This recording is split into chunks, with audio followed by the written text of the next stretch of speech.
चलिए नमस्कार दोस्तों, स्टडी दुष्यंत में आपका स्वागत है। दोस्तों, आज हम आपके लिए लेकर आए हैं मध्यकालीन भारत की दूसरी वीडियो।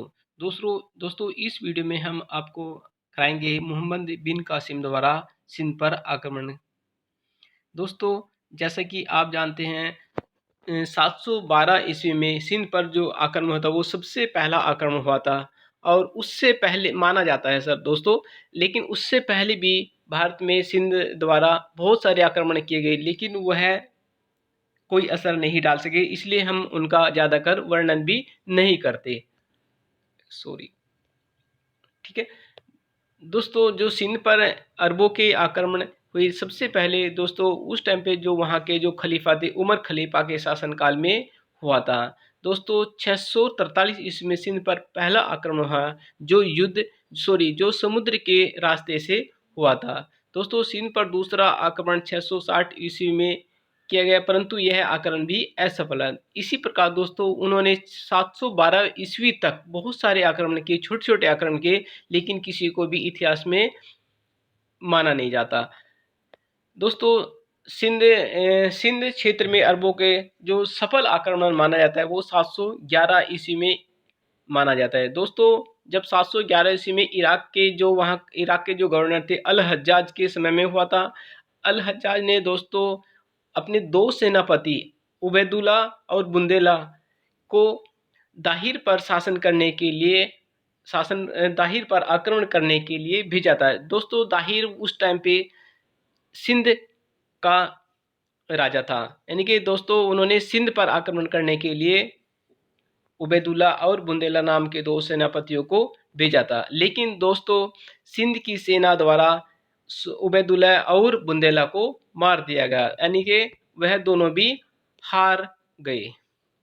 दोस्तों इसके बाद 712 में हज्जाज ने व्यापक तैयारियों की बहुत सारी तैयारियां की और उसने अपने सेना का जो काफिला था उसको भी बहुत बड़ा कर लिया। और उन्होंने क्या किया, हज्जाज ने बिल्कुल अपने सगे यानी कि अपने भतीजे और यानी कि जो उसका भतीजा भी था और उसका दामाद भी था, वो था दोस्तों मोहम्मद बिन कासिम, जिसको 15,000 सैनिकों के साथ आक्रमण के लिए सिंध पर भेजा। इस समय जो सिंध का शासक दाहिर था, जो कि योग्य सेनापति नहीं था, अर्थात दोस्तों वह जैसे कि हमने पहली वीडियो में बता भी चुके थे, यह दाहिर जो था उस टाइम पे वह योग्य शासक नहीं था और उसको वहाँ के लोग भी नहीं चाहते थे। वहाँ के लोग भी उसको ये नहीं चाहते थे कि यह हमारे ऊपर शासन करे, और वह न कुशल प्रशासक भी था। यानी कि मोहम्मद बिन कासिम का जो प्रथम आक्रमण देवल पर हुआ, देवल पर आसानी से उसका कब्जा हो गया था। मीर कासिम ने इस आक्रमण में हिंदुओं को मुसलमान बनाया, यानी कि दोस्तों ये जो आक्रमण किया था दाहिर पर यानी कि सिंध पर जो आक्रमण किया था दोस्तों, इस आक्रमण में मीर कासिम ने हिंदुओं को मुसलमान भी बनाया था। यानी कि दोस्तों 17 से अधिक वर्ष के सभी पुरुषों की उन्होंने हत्या भी कर दी थी। यानी कि दोस्तों इसमें बहुत ही भयंकर लड़ाई हुई थी। दोस्तों इसमें 17 वर्ष से ऊपर के जितने भी लोग थे उनको अधिकतर को मार दिया गया था। तो बच्चों को अपना गुलाम बनाया और बच्चों को यानी दोस्तों अपने गुलाम बनाया और नगर के सभी मंदिरों को तोड़ दिया गया था। यानी कि उस टाइम पे वहां पर जो भी मंदिर थे उन सभी को तोड़ दिया गया था।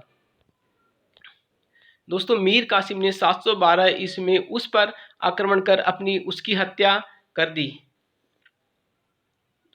दोस्तों मीर कासिम ने 712 ईस्वी में दाहिर की हत्या कर दी थी तथा उसके पश्चात उसकी विधवा रानी यानी कि उसकी पत्नी ने संघर्ष भी किया था और अंत में आग में जलकर जौहर कर लिया था। यानी कि दोस्तों जो दाहिर की जो पत्नी थी उसको भी उसने भी अपने पति के मरने के बाद अपने आप को जला दिया गया, यानी कि जौहर प्रथा कहते हैं जिसको दोस्तों, जौहर कर लिया गया था। और मीर कासिम ने दाहिर की दो पुत्रियों को पकड़कर खलीफा के पास वासना पूर्ति के लिए भिजवा दिया गया था।